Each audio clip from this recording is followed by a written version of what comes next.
You are listening to the Central Indiana Sports Report, episode number 209.6, the Colts Report with Eli Edwards. You're listening to the Central Indiana Sports Report with your host, Greg Menkels.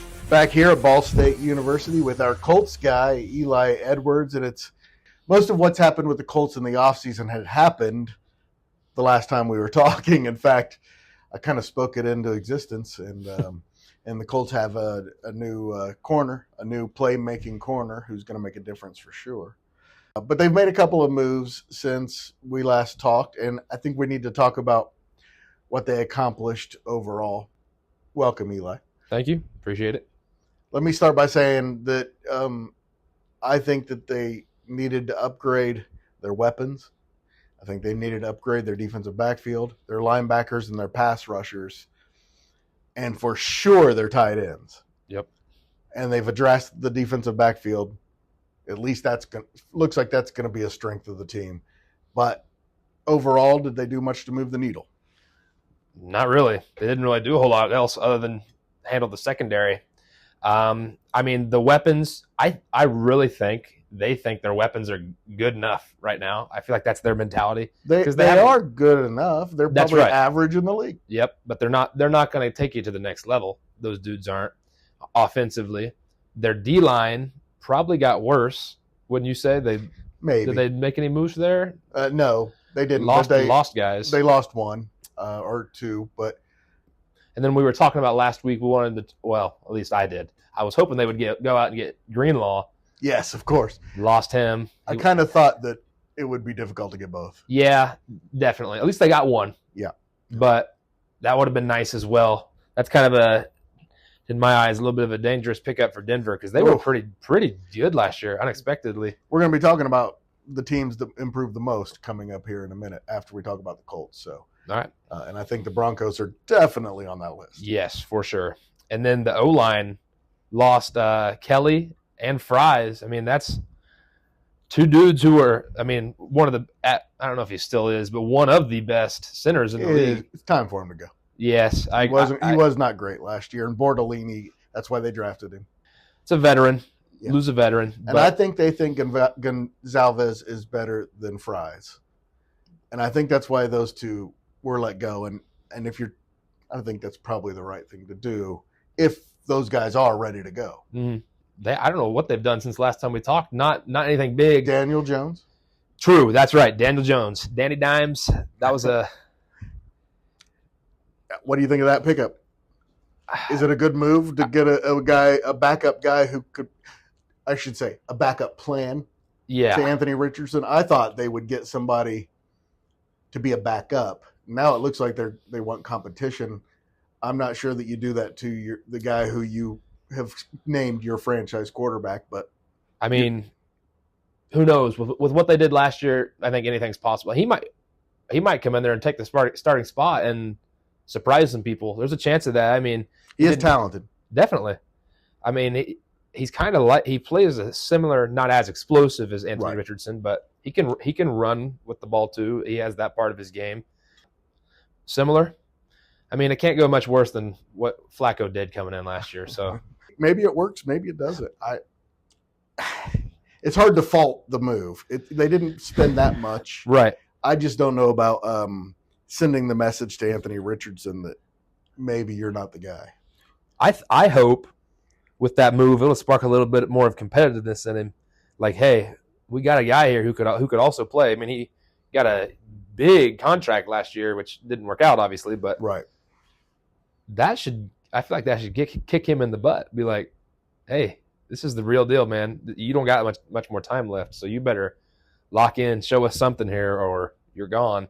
But not to say that Daniel Jones is going to be amazing, but right. Compared to what he hasn't had much competition before. I mean, Flacco, comeback player of the year, but then that wasn't intended to be competition. Right. He was intended to be a backup, and if you sign Daniel Jones and say we intend him to be a backup plan instead of competition, I think it's probably the right move. I don't know, but you might be right. I can see what they're doing. I just hope they're not sending the signal that Anthony Richardson isn't the guy. I could see how that could be the interpretation. I mean, I hope that's not what it is. I hope they're not trying to tell him that we're over you already, but it might be time. I mean, if he has a bad year this year, obviously, it's time. But yes. But I think this year needs to be about, because let's be honest, the fate of the coach and the general manager rest on Anthony Richardson. Yep. If Daniel Jones has to play, that's not a good sign. Yeah. Right? Right. I don't know how you don't go, hey, he's our guy. We expect him to be a more professional this year, and we're going to go as far as he goes. That's what I'd rather see. But I haven't seen a lot of leadership from that organization lately. I really hope that works out, because if it ends up not working out with Anthony Richardson, it's going to be a terrible look on everybody for the last however many years it's been. It's just, since Luck retired, really, it's been kind of a crap show. And then if that ends up being bad too, that'll be a horrible look. Yeah. I hope not, but I'll tell you, my thing about them is they just haven't been much fun to watch. No. And Anthony Richardson is fun to watch. That's true. So I really hope that it works out. Yeah, I mean, it'll spark Indianapolis. It'll get the whole everybody be watching the Colts again. If we get a freak athlete out there making crazy plays, which he's very capable of, like he said. Man, there's potential. There's definitely potential, but we don't know. That's the big thing. We don't know. They also signed a backup running back in Khalil Herbert, who's probably a good backup, a third down type back who can also spell Taylor from time to time. They also signed a kicker, Spencer Schrader, to provide competition to Matt Gay, who before he came when he signed with the Colts, I was like, all right, here we go. We got ourselves one of the best kickers in the league, and he just hasn't been. Is that a bad sign for Matt Gay? Maybe it'll be a similar situation like we just talked about, with a little bit of competitiveness with the kickers. Gay, he's getting a little older, I believe. So I guess maybe they just want to have a guy in case he gets. I don't know if he's a fragile guy. If he gets, I don't know how a kicker gets banged up anyway, but didn't stretch well enough in the morning, I guess, before practice. So. Sorry, kickers. But maybe it is telling him your time's done here too. Sure looks that way. There's, the good thing about they're paying an awful lot for a kicker. They are. Well, I mean, I don't blame him. He's supposed to be one of the best. Yeah. But there's going to be a lot of competition, it looks like, for the Colts right now, continuing. So yeah, let's hope it's high level competition, which it hasn't been of late. I forgot to mention that, of course, Danny Pinter, they signed him as well. So, of course, at Ball State, we don't want to forget Danny Pinter. Yep. And he's a reliable backup, but I think if he's your starter, your offensive line probably isn't going to be great. But he's a fantastic guy who can play multiple interior line positions. Yep. And the pride of the Ball State Cardinals. That's right. Kylan Granson signed with the Eagles. Oh, well. Grant Stewart signed with the Lions. It's a great signing, I think, for the Lions. Really liked him. Too bad they couldn't bring him back. Not the most talented guy, but plays hard every game, and you can always count on him. If you had to go to him at linebacker, he was going to give you the best he could at linebacker. Kind of too bad that he got away. So now it looks like there's still some free agency potential, still got some guys to be cut. If you were running the organization, what would be your target next? Considering, I think that you and I agree that it's going to be tied in the draft. Yep. I mean, we really hope so. We really hope it's going to be Tyler Warren. I mean, that's I don't know. That's just the guy. I feel like he'd look good in the Colts uniform. Yes, he'd look amazing. Fantastic. Those jerseys would sell like crazy, I feel like. Yeah. They've got about $20 million in cap room right now. They've also got the least amount of dead cap, wasted money in the league, which is actually pretty. Wow. You give Ballard some credit for that. We'll give him a little bit. Well, let's spend it. Yeah, no kidding.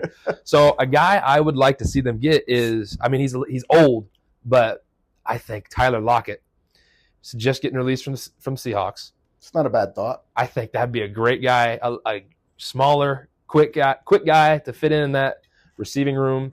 I know we want a guy who's going to make a pro who shows up every week and can show the younger guys how it's done. I like the thought. Yep, a veteran, but he's not going to be a wide receiver one. Of course, we said, we wanted. He's probably a 3. He's probably makes Ashton Doolin a 4. That kind of thing. Mm-hmm. So yeah. So I mean, I think that'd be pretty good. I don't see them getting a guy like Keenan Allen or Amari Cooper, Stephon Diggs. I don't think they'll get a guy like that. Maybe Amari Cooper. Yeah, maybe. He comes at a good price, I think. Yeah, that's possible. He clearly declined the last couple of years, though. You can see his trajectory going the wrong way. He's still an effective receiver, like DeAndre Hopkins, like some of these guys. I think some people go, "Oh, he's old." Yeah, if you don't expect him to be the same guy, there's still something to him being a wide receiver. Jerry Rice, when he was 42 years old, wasn't going for 1,800 yards and 22 touchdowns, but he was still a nice receiver. Yeah. It's like with Lockett. I think that sometimes people look at him, oh, they're old, they're not as good as they were. Yeah, but they're still better than a lot of receivers out there. Yep, absolutely.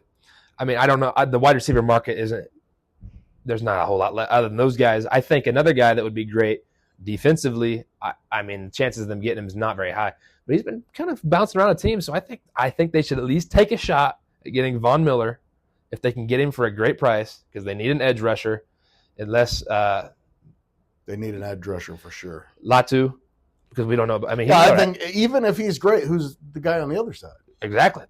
Why not take a shot? I know he's going to be expensive. He's always been a guy that's been kind of expensive, but getting released by the Bills, they clearly aren't going to bring him back since they got Bosa, which is a scary one in my eyes, by the way. That's another one I thought maybe the Colts will take a chance there. We were hoping. But it could be that he's done. It's possible that he's just – we haven't seen it the last couple of years because of injuries, and maybe he'll be Joey Bosa again. It's possible. Maybe he won't. That's why he didn't attract a lot on the market. Mm-hmm. But, man, if he's anywhere near what he was, and we've seen it, guys at that position have lasted a long time, Von Miller being an example. Whatever the solution, they got to do that. If they don't go to tight end in the draft, have you thought about who you would like to see him draft? Will Johnson, or that's who we were thinking kind of before they actually made some moves. So I guess that the secondary actually looks pretty cleaned up right now. Yeah, absolutely. I was thinking Jalen Walker, backer from Georgia. That dude's a freak. You can't go wrong with basically at this point, any defensive guy that's played for Georgia that you got. I mean, these D linemen are freaks, especially like the Eagles. Obviously, they loaded up on him. Yeah. And Jahad Campbell from Bama, that's another guy. I don't think you can go wrong with either one of those dudes. That's the guy I was about to say. We're talking about they've got to improve at linebacker. That might be as urgent as tight end right now. And Jahad is that guy. What I like about him is he rushes the passer. He's one of the best pass rushing linebackers the draft has had in a while, and I love that from the middle. He does it from the middle, right? I love that.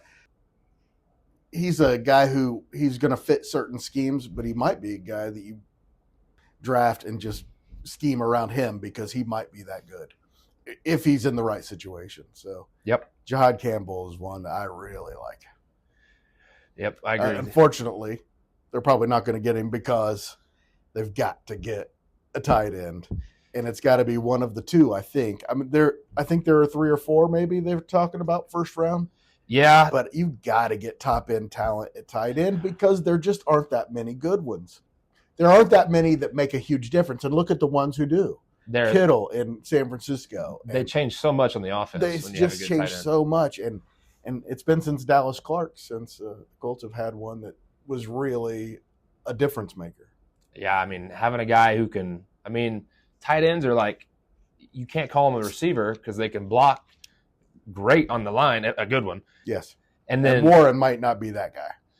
Well, we can roll the dice a little bit here. But he's such a good receiver that sometimes you look past that. Right. But Loveland is a really good blocker, which might be why. And he's more likely to drop to the Colts.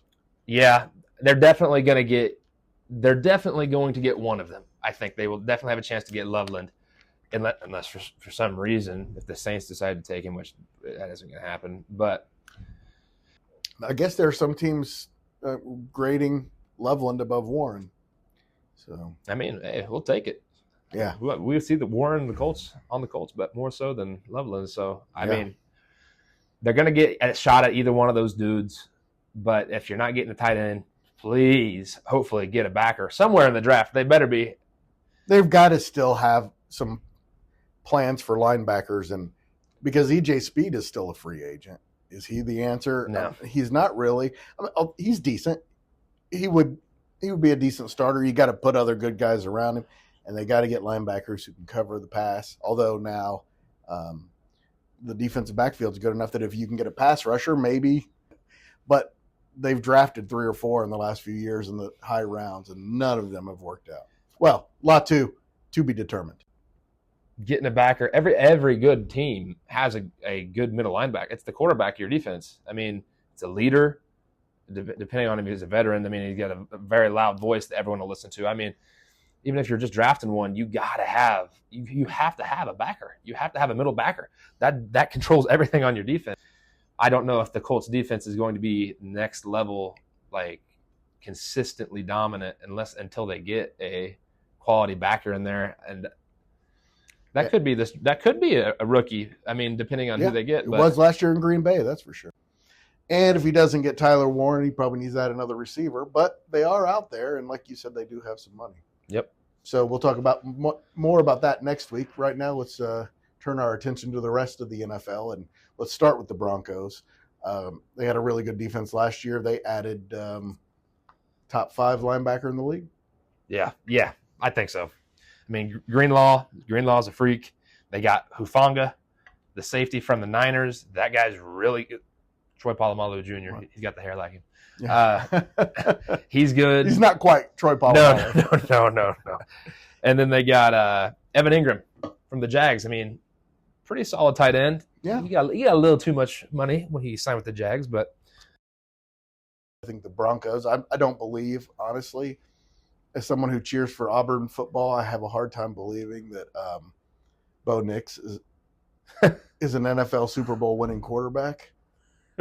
But he looked pretty good last year, and I still don't believe that the Broncos are quite at the level. This could change things. They're getting there. Greenlaw is that kind of player. They're getting there. That start of that Bills game, the playoff game with the Broncos, like, oh, Broncos are coming to play. I mean, they just weren't quite there yet. Right. Yeah. That first drive, they were ready to go, but then experience took over, like you said. And I just don't think Bo Nix is that good. He might be. I could be wrong. I think he's Kirk Cousins level good, B-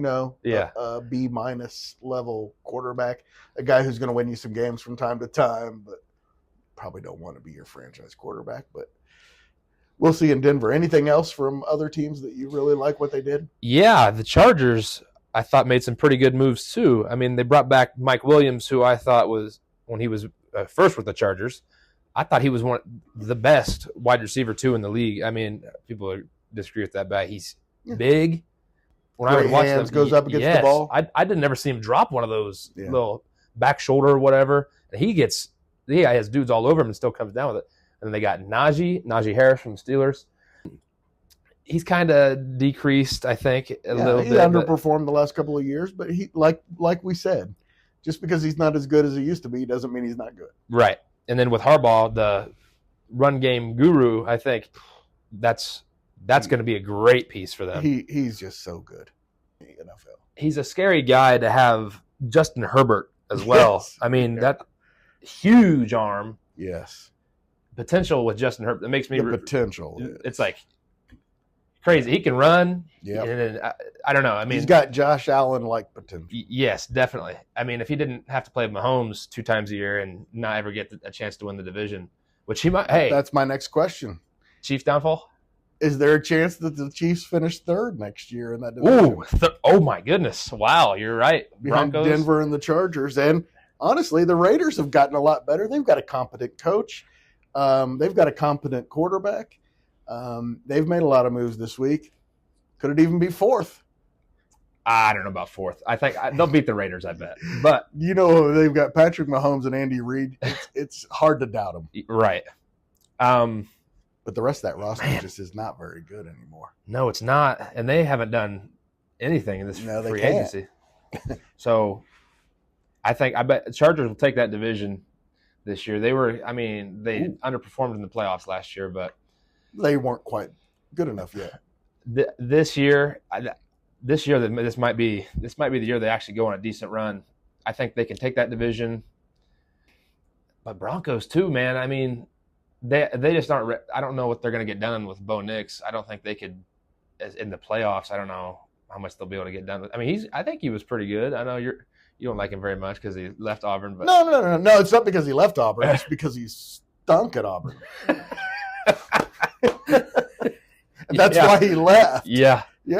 Honestly, every game I watched, I was like, "What's the hype around this guy? I don't get it." Yeah. And then he goes to freaking Oregon and throws for 20,000 yards or whatever. I have a hard time believing that guy is going to lead a team to a Super Bowl. What do you see in the NFC?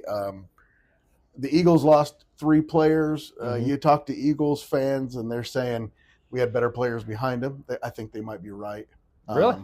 Yeah. Well, especially at corner.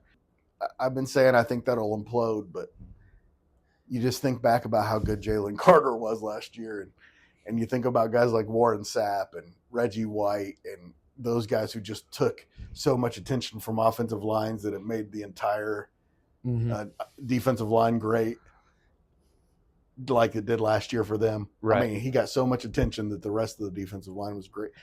I don't know. But I will say this.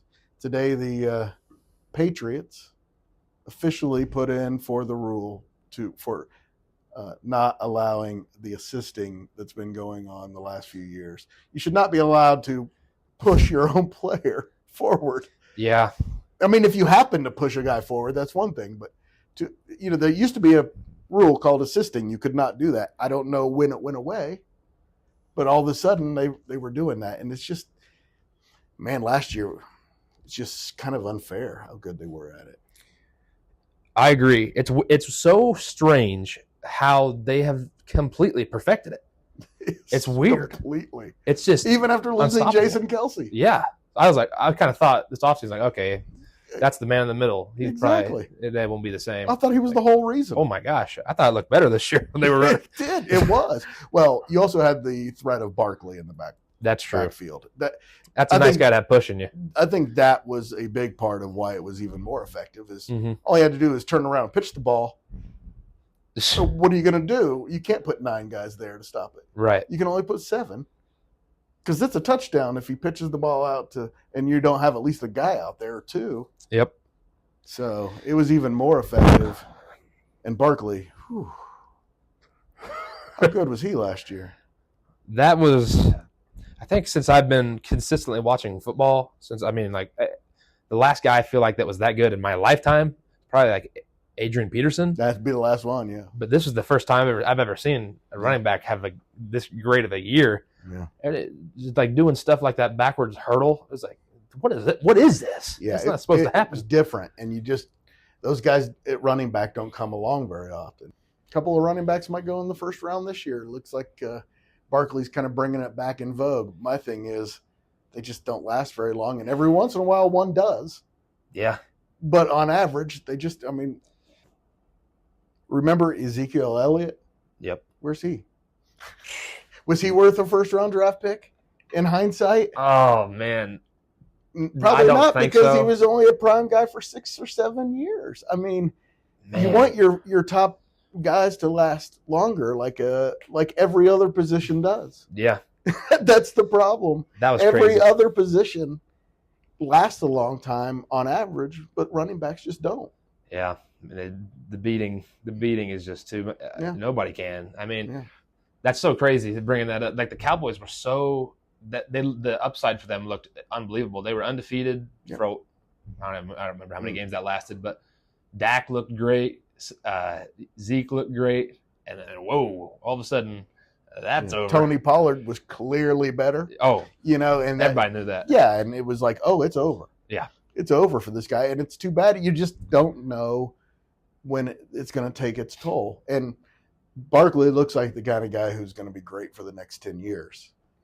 But you never know when it's going to go away with a running back.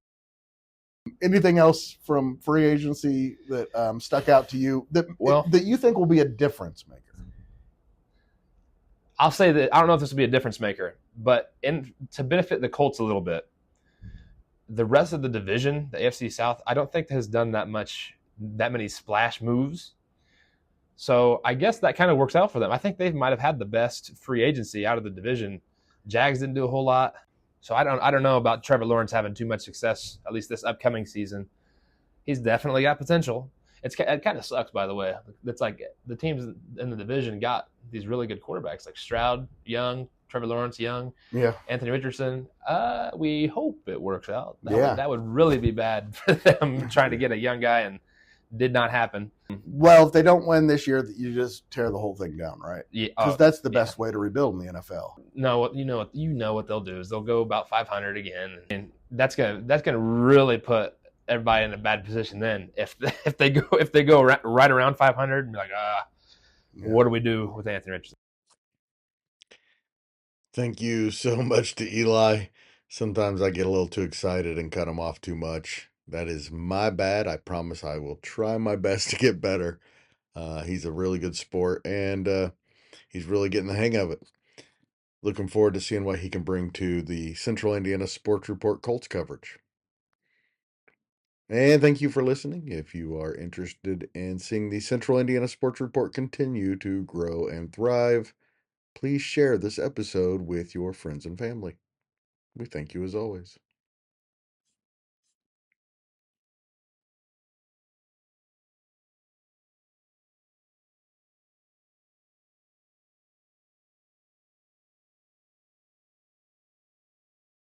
Central Indiana Sports Report is a product of ITG Media, and I love Susie.